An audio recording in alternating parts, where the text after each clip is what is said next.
Hey everybody, welcome back to my channel. So today I am doing for you guys episode number 2 of CCTV, and today I will be featuring the story of Maura Murray. Again, this is another very popular case. I'm trying to get all the really popular ones that I'm interested in out of the way, just to kind of get my name out there, you feel me?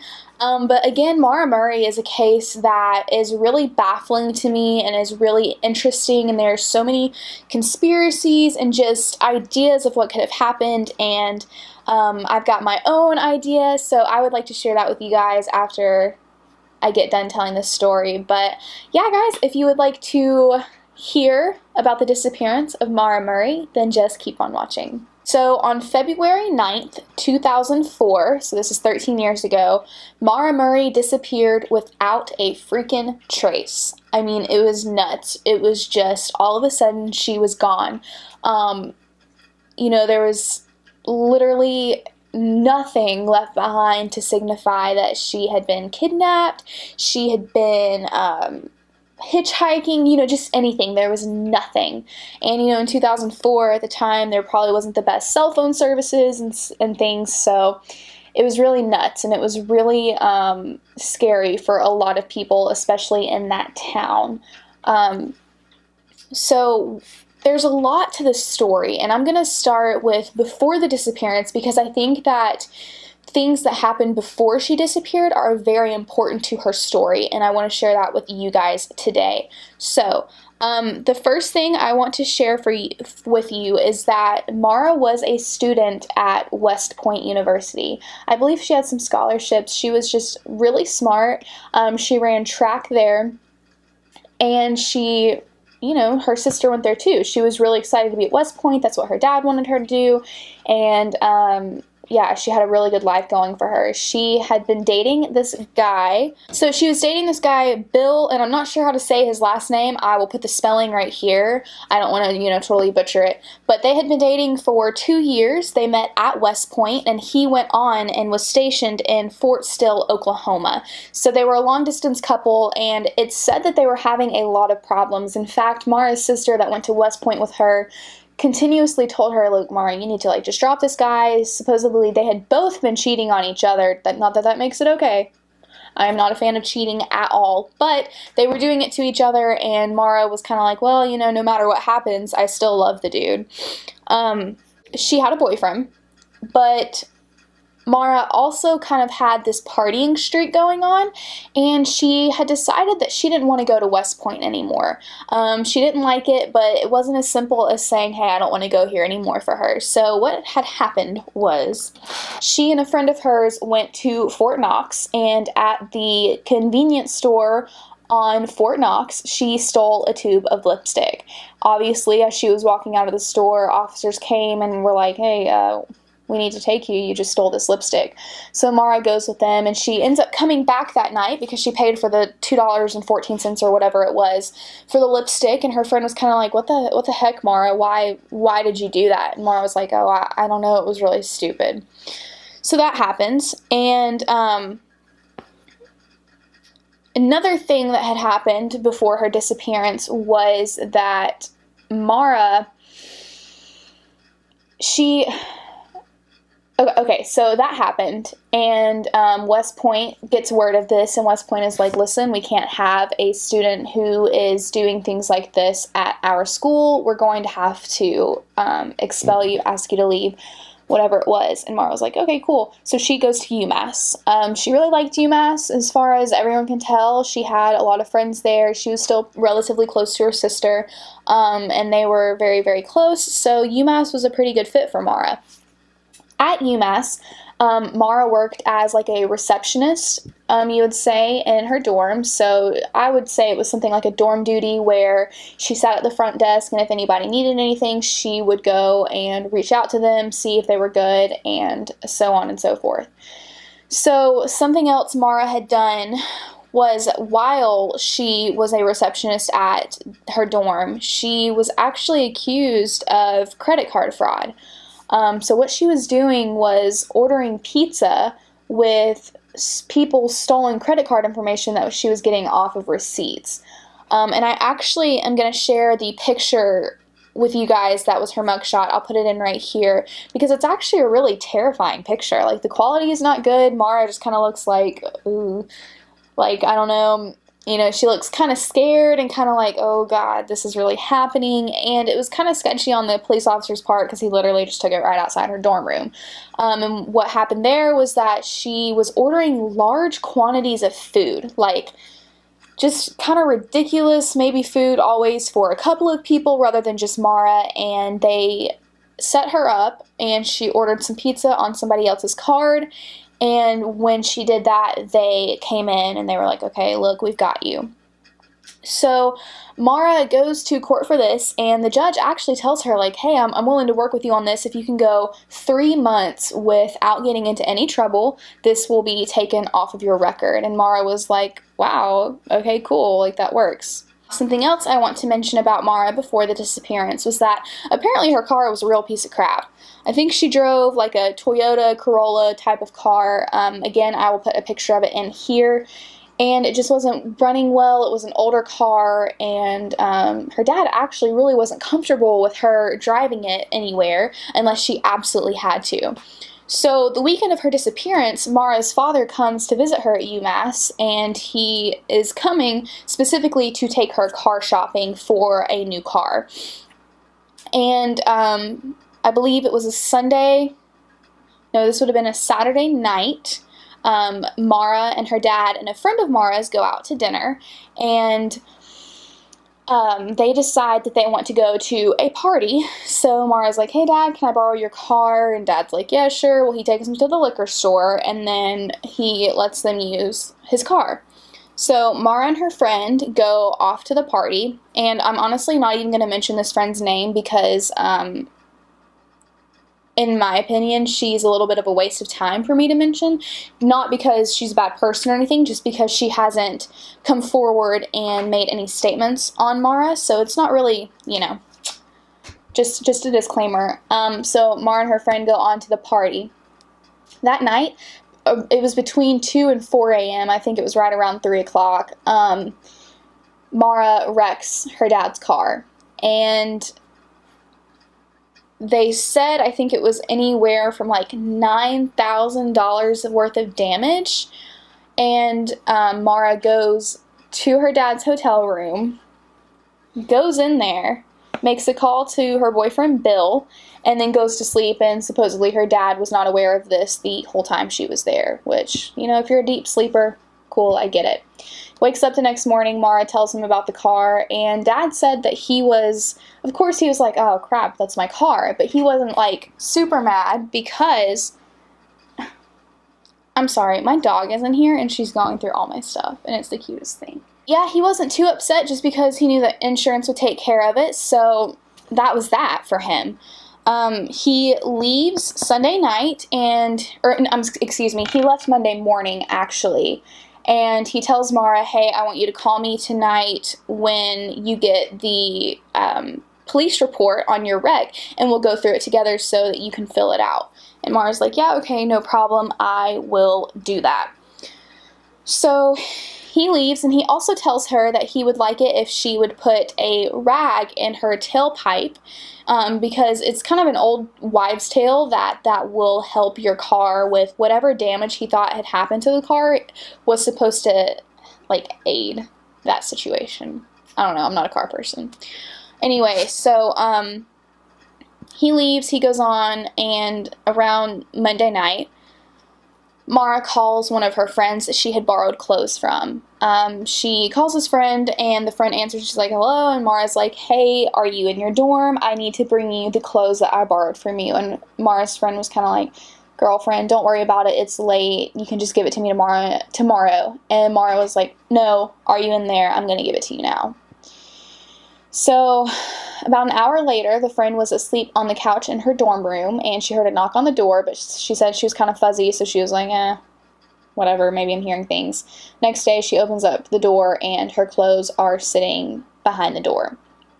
Another strange thing Maura did was email all of her professors saying there was a death in the family and that she would be gone for, I believe it was the next week, which was totally false. There had been no deaths in her family that as a college student myself, I see that a lot, just when kids are kind of having a hard time, or they need to go home for something else, or they need to get away, they will use that excuse, which that doesn't make it right. I think that's wrong. But college kids tend to do that, and that's an excuse that runs wild in the college world. So I can understand where she was thinking with that. So she sent another email after the one she sent to her professors, and it was to Bill, her BF, and she said, "I love you more, stud. I got your messages, but honestly, I didn't feel like talking to much of anyone. I promised to call today, though. Love you, Maura." So she packed her bag. She withdrew $280 from an ATM, bought $40 worth of alcohol, and hit the road. Her last known call was to check her voicemail at 4:37 p.m. So, something I want to mention about this trip. She left at around 4:30 and didn't get to the crash site until about 7:30.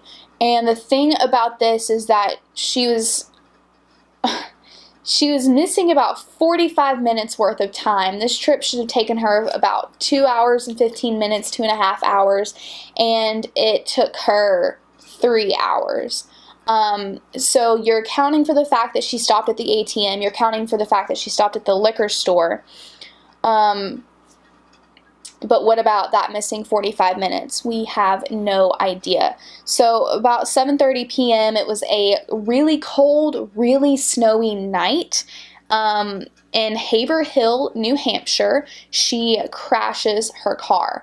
And I'm going to try to find a picture of the road that she wrecked on, because it's really kind of hard to explain how it looks without showing you a picture. But there was just a really big curve, and then the road went straight. So it looked to me like she kind of just spun out maybe, because her car was found facing the opposite direction in the wrong side of the road. So that happens. She was approximately 140 miles away from where she had started her journey, like I mentioned before, and she gets out of the car. There's a house in front of her that hears the crash, a house behind her that hears the crash, and then a house right here where the man that's a school bus driver lives. He is driving the school bus, comes up by her, stops, opens up his little door, and he's kind of like... He's like, "Hey, are you okay? Do you need me to call somebody? What do you need me to do?" And Maura told him, "No, thank you. I've already called AAA." So the school bus driver thinks this is BS, because where they were, there was absolutely no way to get cell service. But he didn't say that to her. He kind of figured, well, I'm like probably kind of scaring her. She just had a wreck and she has no idea who I am. Let's not worry about it. He goes on home. It takes him about 5 minutes before he gets out of his bus to go inside and tell his wife to call the police. Fortunately for Maura, the people that lived in the house right in front of the wreck had already called the police. The interesting thing about this phone call was that when they called, they said there was a girl standing outside the car and someone smoking a cigarette inside. If you'll remember, I never mentioned anyone else with Maura. Maura left by herself. And all of the security footage that we have available to us, which I will insert clips, Maura is alone. Something else I want to mention about the ATM stop, the jacket she's wearing, her family does not recognize whatsoever. So that's kind of interesting. So, Maura was wearing a dark coat. She was wearing jeans, and she had a blue backpack, and that was the last time anybody saw her and what she had on when she disappeared. Police arrived at the scene within 10 minutes and found no trace of Maura. What they did find was a box of Franzia wine that looked like it had been spilled maybe on the top of the car where she had wrecked and it had come out. A Diet Coke bottle that smelled of wine. Her textbooks were there. There was a MapQuest printout of directions to Burlington, Vermont. There was no wallet, no keys, no phone, but there were birth control pills, sleeping pills, and there were no signs of a struggle at all. So they kind of assumed that she was troubled and that she wanted to escape. And this is kind of what she'd done. The interesting thing is that Maura's family was not informed of her being missing until 24 hours after she was missing. I don't get that, but whatever, they had all hands on deck. They called cadaver dogs, helicopters, people climbing in the woods, but they didn't begin that until 36 hours after the crash. So really, come on, you could have done more there. But I will give the police this credit. The snow was falling so fast and so thick that there was really been hard to track footprints. So yeah, the cadaver dogs came and could trace her scent to 100 feet and then nothing. So what that really told police was that she probably got into a car, and she got into one willingly because there were just no signs of a struggle. People are assuming that in this little town of Haven Hill that she stopped and got something to eat, and that she was, since she was a little bit of a partier, that she ran into some guys she had partied with, and they were kind of like, hey, we're throwing this party, how about you come with us? But no one knows that for certain. So the thing to me that really stands out about Maura is the fact that I don't think she ran away. She had a lot of problems with the law, yes, and her boyfriend was a piece of shit, apparently, but she was on the dean's list. She apparently had secured a nursing job in Oklahoma the following summer. She was a part-time security guard in an art gallery. She was a star athlete in high school. She kind of had it going. She had a lot of friends. Like, she had a pretty good life. I think that she was troubled and looking to get away, and the spot she was going to was where her dad used to take their little family to go camping, and I think for her that was somewhere to clear her mind. She had never made the trip by herself. This was the first time, and unfortunately it ended in tragedy. Something I want to mention about the aftermath of the crimes: the police department sucked, as did in Johnny's case.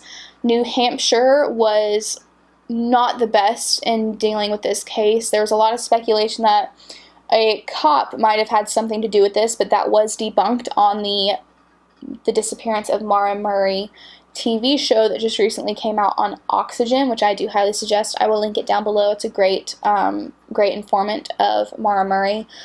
And something else that was kind of strange was that this guy, James Renner, let me make sure that's his name, yes, James Renner, he wrote a book called True Crime Addict: How I Lost Myself in the Disappearance of Maura Murray. I'm not a fan of this guy. He was a total asshole to Maura's father. A lot of people really have been assholes to Maura's father, saying that he's kind of strange, he's a little bit sketchy, changed his story up, wouldn't talk to police, blah, blah, blah. I don't think that's true.